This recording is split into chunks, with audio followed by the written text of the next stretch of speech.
గడిచిన 2 సంవత్సరాల నుంచి అంటే ప్రభుత్వం మారిన దగ్గర నుంచి కూడా వైఎస్ఆర్ కాంగ్రెస్ పార్టీ కృష్ణా జిల్లా కార్యాలయాన్ని కూలదోయాలని, ఆక్రమించుకోవాలని చెప్పని ఈ రాష్ట్ర మంత్రిగా, మచిలీపట్నం శాసనసభ్యుడిగా ఉన్నటువంటి కొల్లు రవీంద్ర గారికి తహతహలాడిపోతున్నారు. ఆయన వారి తహతహలకి అనుగుణంగా తందాన అంటున్నారు మున్సిపల్ కమిషనర్ గారు. వారికి అన్నీ తెలుసు, రూల్స్ తెలుసు. కానీ అంటే కింద కోర్టు న్యాయస్థానం సింగిల్ బెంచ్ 2 వారాల్లో వాళ్ళకి ఆక్యుపెన్సీ సర్టిఫికేట్ ఇచ్చేయమని చెప్పి వారు చెప్పారు. ఆయన 13 రోజులు చూసి 14వ రోజు డివిజన్ బెంచ్కి మళ్ళీ అప్పీల్ చేశారు. నాకు అసలు ఏ కాగితం ఇవ్వలేదు, నన్ను లెక్క చేయట్లేదు, నిర్మాణం ఆపట్లేదు అనేటువంటి అసత్యాలతో నిండినటువంటి అఫిడవిట్ ఒకటి సమర్పించి మళ్ళీ అప్పీల్కి వెళ్ళారు. అప్పీల్లో మొత్తం వారికి మా దగ్గర ఉన్నటువంటి ఎక్నాలెడ్జ్మెంట్లు అంటే కమిషనర్ గారు ఇచ్చినటువంటి రసీదు పత్రాలు, వారు ఏమేమి వారికి సబ్మిట్ చేశామో, సమర్పించామో అన్నీ కూడా వారికి ఇచ్చి హైకోర్టుకి డివిజన్ బెంచ్కి అంటే హైకోర్టు చీఫ్ జస్టిస్ గారి బెంచ్కి సమర్పించాం. హైకోర్టు చీఫ్ జస్టిస్ గారు కూడా వారికి చెప్పారు, అయ్యా కోర్టు ఎవడైనా ఎక్కాడంటే ఎంతో ఆవేదనతో, బాధతోనే కోర్టు తలుపు మెట్లెక్కుతారు. వారి ఆవేదనని మేము వినకుండా ఉంటే ఇది చాలా అన్యాయంగా ఉంటుంది. న్యాయస్థానాలు కూడా ద్రోహం చేసినట్టు అవుతాయి ప్రజలకి. మేమంతా విన్నాము, చూసాము. దయచేసి నువ్వు ఒక అధికారిగా ప్రవర్తించు, ఒక పార్టీ కార్యకర్తగానో, ఒక రాజకీయ నాయకుడిగానో ప్రవర్తించబాకు.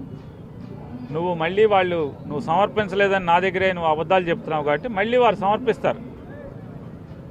వారికి చెప్పాను, సార్ ఆన్లైన్లో మాకు ఎవరైతే ప్లాన్ పెట్టారో వాళ్ళని బెదిరించి మా నుంచి విత్డ్రా చేసుకునేలాగా చేశారు. మచిలీపట్నంలో కొత్తోడెవడు కూడా ప్లాన్ అప్లై చేయడం అంటే మా తరఫున పనిచేయడానికి కూడా లైసెన్సులు పొందిన సర్వేయర్లు భయపడుతున్నారు. ఎందుకంటే వాళ్ళు బెదిరించారు, మీ వృత్తి లేకుండా చేస్తాం, మీ లైసెన్స్ క్యాన్సిల్ చేస్తామని చెప్పని బెదిరిస్తున్నారని చెప్తున్నారు. మాకు వ్యక్తిగతంగా సమర్పించుకుంటా కాగితాలు ఇమ్మని కింద కోర్టు ఇచ్చింది. తమరు కూడా మాకు అదే ఇవ్వండి అంటే హైకోర్టు సీజే గారు కూడా అదే చెప్పారు. వాళ్ళు వ్యక్తిగతంగా నీ కాగితాలు 4 రోజుల్లోపు సబ్మిట్ చేస్తారు. అలాగే పబ్లిక్ ప్రాసిక్యూటర్ అంటే గవర్నమెంట్ తరఫున హైకోర్టులో వాదిస్తున్న వారికి కూడా కాపీ ఇమ్మన్నారు. వారికి కూడా కాపీ ఇచ్చాం. అన్నీ చలాన్ ఎంత కట్టాం, బిల్డింగ్ ఎంత, అన్నీ అంటే 2 సంవత్సరాల ఎన్నికలకు పూర్వమే తయారైపోయిన బిల్డింగ్ని ఆయన ఆ రకంగా చేస్తూ వస్తున్నారు. మొన్న కూడా హైకోర్టు తీర్పు వచ్చంటే హైకోర్టు చీఫ్ జస్టిస్ గారు తీర్పు ఇచ్చిన తర్వాత కూడా మళ్ళీ బిల్డింగ్ కూలగొడతానని చెప్పి ఆయన నోటీసులు ఇచ్చారు. ఆఫీస్ కొలవటానికి వచ్చారు. సరే మాకు నోటీస్ ఇచ్చారు, వెళ్ళాం. సరే కొలమన్నాం, కొలిస్తే ఏముండదు. అన్ని చోట్ల బిల్డింగ్ మేము ప్లాన్ పెట్టిన దానికంటే కూడా ఎక్స్ట్రా సెట్ బ్యాక్స్ ఎక్స్ట్రానే ఉన్నాయి. అంటే ప్లాన్ కన్నా అంటే రూల్ ప్రకారం కంటే కూడా ఎక్కువ సెట్ బ్యాక్స్ ఉన్నాయి. మాస్టర్ ప్లాన్ ప్రకారమే వదిలికట్టాం అన్ని రోడ్లు కానీ అన్నీ కానీ. ఎక్కడా ఇంత కూడా తప్పు లేదు బిల్డింగ్లో. కానీ అతను మీ మీడియా వాళ్ళు మాట్లాడితేనే ఎన్ని పిల్లిమొక్కలు వేసాడో కమిషనర్ చూసాం. దానికోసం అని చెప్పి మేము మళ్ళీ సింగిల్ బెంచ్కి మళ్ళీ వెళ్ళి, అయ్యా మా బిల్డింగ్ కూలగొడతా అన్నాడు, మీ కోర్టులు తీర్పులు ఇచ్చినా, కింద కోర్టు ఇచ్చినా, పై కోర్టు ఇచ్చినా, ఆఖరికి ఆంధ్రప్రదేశ్ రాష్ట్ర హైకోర్టు చీఫ్ జస్టిస్ గారు ఇచ్చినా కూడా అతను నా కొల్లు రవీంద్రే గొప్ప జడ్జి అవడు అని చెప్పి అన్న భావన అతను మాట్లాడుతున్నాడండి అనేది అంటే మాకే అర్థమైంది, మీరు చెప్పాల్సిన పని లేదు అని చెప్పి ఆయన చెప్పాడు. నువ్వు గనక వెంటనే ఇవ్వటమే కాదు, నువ్వు నాకు ఎందుకు నువ్వు కోర్టు తీర్పులు వచ్చినా, కింద కోర్టు పై కోర్టు అంటే సింగిల్ బెంచి, డివిజన్ బెంచి 2 ఇచ్చినా కూడా నువ్వు అసలు ఎందుకు వాళ్ళకి ఆక్యుపెన్సీ సర్టిఫికేట్ ఇవ్వట్లేదో రాతపూర్వకంగా నాకు సబ్మిట్ చేయమని చెప్పని గట్టిగా చెప్పారు. నేను జైల్లో వేస్తా జాగ్రత్త అని కూడా చెప్పారు. అంటే వీళ్ళ అంటే మంత్రులు శాశ్వతని కొంతమంది అధికారులు అనుకుంటున్నారు. అంటే ఏమొస్తుంది, అదే జీతం, లేకపోతే బాగా అయితే మంత్రి మన చేతిలో ఉన్నాడు కాబట్టి బాగా లంచాలు తినగలడు, పాపం సొమ్ము ఉంట కట్టుకోగలడు. ఒక ఏసీబీ వస్తే ఏమైపోతాడు, కొట్టిన సొమ్ము అంతా ఏమైపోద్ది? రేపు ఎవడో కడుపు రేగిలిన వాళ్ళు ఒక కాగితం పెడతారు. ఏసీబీ అంటే మంత్రి ఉండగా రాదంటది. రేపు ఈ మంత్రిని పీకుతారంటున్నారు, మా బందర మంత్రిని. అప్పుడు ఏం చేస్తావు? అప్పుడు ఎవడో కడుపు రేగిలినోడో కాగితం పెడతాడు ఏసీబీకి, ఇతను మంత్రి లేడు కాబట్టి వచ్చేస్తారు కాళ్ళు. అప్పుడు ఏం చేస్తావు? అంటే పాపం పండేదాకా తెచ్చుకోబాకండియా అధికారులారా. ఆంధ్రప్రదేశ్ రాష్ట్రంలో ఎవరైతే మచిలీపట్నం మున్సిపల్ కమిషనర్ లాగా మా బందర్లో ఉన్న ఎమ్మెల్యే మంత్రి రాష్ట్ర మంత్రిని చూసుకుని కోర్టును కూడా లెక్క చేయకుండా వాయు వరుసలు లేకుండా రూల్స్ కానీ ఏమీ పాటించకుండా ఆ మంత్రి చెప్పేటువంటి నోటి ఆదేశాలనే ప్రభుత్వ ఆదేశాలుగా కోర్టు తీర్పులుగా భావించి ఎవరైతే తైతక్కలాడుతున్నారో పొగరుగా ప్రవర్తిస్తున్నారో ఇది ఒక హెచ్చరిక. ఆంధ్రప్రదేశ్ రాష్ట్రంలో తెలుగుదేశం నాయకులు అంటే మంత్రులకి ఎమ్మెల్యేలకి వాళ్ళకి వంది మాగుదుల్లాగా మీరు తయారైన ఎవరెవరైతే అధికారులు ఉన్నారో నిన్న కోర్టు ఇచ్చినటువంటి తీర్పు మీకు హెచ్చరిక. జాగ్రత్తగా ఉండండి, రూల్స్ ప్రకారం నడుచుకోండి. జీతం వచ్చేది మీరు బతికేది ప్రజలు కట్టిన పన్నుల నుంచి అని మాత్రం గుర్తుపెట్టుకోమని ఎవరైతే తెలుగుదేశం పార్టీకి పాలేరులాగా పనిచేస్తున్న అధికారులు ఉన్నారో వారందరికీ హెచ్చరిక చేస్తున్నాం. అంటే మళ్ళీ మీ ప్రభుత్వం వస్తే ఈ అధికారులు అటువంటి అధికారుల పైన చర్యలు ఉంటాయని ఒక హెచ్చరిక ఏమైనా చెప్తున్నారు? అసలు నేనెందుకండి, ప్రజలే కొట్టేస్తారు, ఊరుకుంటారా? ప్రజలే కొట్టేస్తారు. స్వాతంత్రం వచ్చింది, స్వాతంత్రం రాకముందు స్వాతంత్రానికి ముందు ఎవరెవరైతే తెలుగోళ్ళు అంటే లోకల్స్ ఇండియన్స్ అందరూ బ్రిటిష్ వాళ్ళకి తొత్తులుగా మారి ప్రజల్ని హింసించారో వాళ్ళందరి గతి ఏమైంది? కాబట్టి దానికి మళ్ళీ కొత్తగా భారతదేశంలో కొత్తగా వచ్చిన ప్రభుత్వం ప్రజాప్రభుత్వం నెహ్రూ గారో లేకపోతే పటేల్ గారు చూడాల్సిన పని లేదు. ప్రజలే చూసేశారు. అప్పుడు ఇట్టా కూడా రేపే ప్రజలే చూసేస్తారు ఇట్లాంటి వాళ్ళందరూ. సార్, మెడికల్ కాలేజీల మీద వైసీపీ పోరాటం చేస్తుంది, ప్రజా సంఘాలు పోరాటం చేస్తున్నా, ప్రభుత్వం మాత్రం అడుగు వెనక్కి వేయమని చెప్తుంది. నిన్న కేబినెట్ లో కూడా దీని మీదే ఘాటుగా వైసీపీకి కౌంటర్ ఇవ్వాలంటూ మంత్రులకి సీఎం చంద్రబాబు చెప్తున్నారు.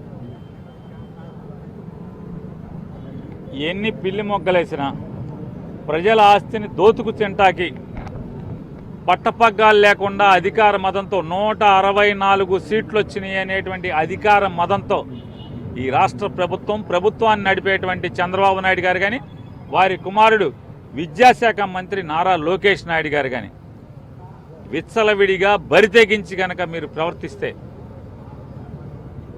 నిన్న విశాఖపట్నంలో అధికార మదం తలకెక్కినటువంటి ఈ రాష్ట్ర విద్యాశాఖ మంత్రి డిఫాక్టో చీఫ్ మినిస్టర్ గారు అయినటువంటి నారా లోకేష్ నాయుడు గారు మీడియా అడిగినటువంటి ప్రశ్నకి ఒక విలేకరు అడిగిన ప్రశ్నకి వారు మాట్లాడిన భాష, ఎస్ నేను ఇస్తా, ఎవడేం పీకుతాడు, నేను ఇస్తారా భాయ్, నేను 99 పైసలకేంటి 10 రూపాయలకైనా ఇస్తా అని మాట్లాడుతున్నాడు. ఆంధ్రప్రదేశ్ రాష్ట్ర ప్రజల తరపున గొంతు లేనటువంటి అమాయక ప్రజల తరపున మీడియా అడుగుతుంది, నాలాంటి వాడు అడుగుతున్నాడు. నారా లోకేష్ నాయుడు గారు జనం ఆస్తి కాబట్టి పంచుతాను, 50 కోట్ల ఆస్తిని 10 రూపాయలకి పంచి పెడతాను, ఎవడాపుతాడు నన్నని అధికార మదంతో మాట్లాడుతున్నారు కదా. మీ మదమే నిజమైతే, మీ న్యాచురాలిటీ అయితే మీ హెరిటేజ్ ఆస్తులను కూడా ఇలా 10 రూపాయలకి పావలాకి పంచి పెడతారా? హెరిటేజ్లో ఉత్పత్తి అయ్యేటువంటి పాలు, పెరుగు, నెయ్యి, వెన్న, స్వీట్లు, ఐస్ క్రీములు ఇలా తెగనమ్ముతారా? అమ్మరా? ఐస్ క్రీమ్ పైసాకి ఇస్తారా? కేజీ నెయ్యి 10 రూపాయలకి ఇస్తారా? ఎవరా? అంటే మీ నాన్నగారు, మీ అమ్మగారు, మీ ఆవిడ గారు సంపాదించిన సొమ్మేమో గట్టిదా? జనం రూపాయి రక్తాన్ని చెమటగా మార్చి ఆ చెమటోడ్చి సంపాదించిన డబ్బులు, పన్నులుగా కట్టిన డబ్బులు మీకు హల్వాలాగా ఉంటుందా? పప్పు బెల్లాల్లాగా పంచి తినేస్తారా మీరందరూ కలిసి? కాబట్టి మదంతో మాట్లాడేప్పుడు బుర్రా నోరుకి కాస్త లింక్ పెట్టుకుని మాట్లాడితే పద్ధతిగా ఉంటుంది. చిన్న వయసులో హోదాలో ఉన్నావు కాబట్టి తగ్గి మాట్లాడితే మంచిదని హెచ్చరిక చేస్తున్నాం. సార్, రాజధానికి సంబంధించి నిన్న జగన్ గారు కూడా మాట్లాడడం జరిగింది. కానీ నారాయణ చెప్తున్నా నదీ పరివాహక ప్రాంతాల్లో నిర్మాణాలు లేవు, ఎక్కడే డెవలప్మెంట్ ఉంటే బాగుంటుంది అంటే కూడా ఆయన నా కామెంట్ చేస్తున్నారు. సార్, ఇక్కడ జగన్ గారు అన్నది ఊరికే చాలా అసహ్యంగా, నిర్లజ్జగా, అమానవీయంగా మనిషి జన్మే ఎత్తామని మర్చిపోయినటువంటి కొన్ని టీవీ ఛానల్స్, అరే మనం సంస్కారవంతులం కదా, మనుషులం కదా, ఒంటి మీద బట్టేసుకుంటున్నాం కదా, తల్లిదండ్రులు లేదా బళ్ళోకి వెళ్తే గురువులు సంస్కారాన్ని నేర్పారు కదా అనేటువంటి విషయాన్ని కూడా మర్చిపోయి పలికేటువంటి వారు జగన్మోహన్ రెడ్డి గారు చెప్పిన మాట ఏంటి? మీ సొమ్ము కాదు కాబట్టి, జనం సొమ్ము కాబట్టి మీరు తెచ్చే అప్పులు మీ తండ్రి కొడుకులు, మీ భార్య, మీ కోడలు, ఎందుకంటే వారి పేరు ఎందుకు చెప్తా అంటే వారే సంపాదిస్తున్నారు, మేము సంపాదించట్లేదని తండ్రి కొడుకులు చెప్తున్నారు కాబట్టి. మీరు సంపాదించిన సొమ్ము అయితే అక్కడ కడతారా? ఎక్కడన్నా మీ హెరిటేజ్ ఫ్యాక్టరీని అక్కడ అలా ఎక్కడన్నా మారుమూల ప్రాంతాల్లో కట్టారా? ఎక్కడన్నా హైవేల మీద ఎందుకు కట్టారు? హైవే పక్కనే మీ హెరిటేజ్లన్నీ కూడా ఎందుకు కట్టారు? మారుమూల పల్లెటూళ్ళలో ఎందుకు కట్టలేదు? అంటే మీ సొమ్ము, మీ భార్య గారు, కొడలు గారు సంపాదించిన సొమ్ము అయితేనేమో మీకు విపరీతమైన భ్రాంతి, అది విపరీతమైన విలువైంది. ప్రజల ఆస్తి మాత్రం ఇలా చేస్తారా? ఏమయ్యా, ఇంత జనం సొమ్ము తగలేసే బదులు హైవే పక్కన అంటే విజయవాడ గుంటూరు మధ్యలోనో, బెజవాడ బందరు మధ్యలోనే, లేదా బెజవాడ ఏలూరు మధ్యలోనో ఎక్కడో అక్కడ కట్టొచ్చు కదా. కట్టి మిగతా జోనింగ్ చేసి వదిలేస్తే అది ప్రజలే నిర్మాణం చేసుకుంటారు కదా అని చెప్పని జగన్మోహన్ రెడ్డి గారు అన్నదాన్ని ఏ రకంగా వీరు చిత్రీకరిస్తున్నారు, ఎంత దుర్మార్గంగా చెప్తున్నారు. జగన్ గారు ఏం చెప్పాడు? మరి రోజు మీరు ప్రతి సంవత్సరం చేసేదేంటి? వర్షాలు తగ్గంగానే తుమ్మ చెట్లు కొడతాం, నీళ్లు దోడతాం, తుమ్మ చెట్లు కొడతాం, నీళ్లు దోడతాం. దానికే 100 కోట్లు ఖర్చు పెడుతున్నారు. దానిలో ఒక 1000 కోట్లు పెట్టి నీళ్లు దోడతాకి పంపోసులు కడతామంటున్నారు. ఇదేమన్నా పోలవరం ప్రాజెక్టా, పట్టిసీమ ప్రాజెక్టా, లేదా ముచ్చుమర్రి ప్రాజెక్టా, లేదా రాయలసీమ లిఫ్ట్ ఇరిగేషనా? 1000 కోట్లు పెట్టి లిఫ్ట్ పెడతాం ఏంటి?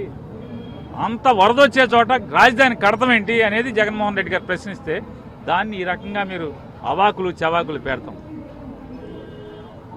మీ ఓడైతే మాట్లాడరా?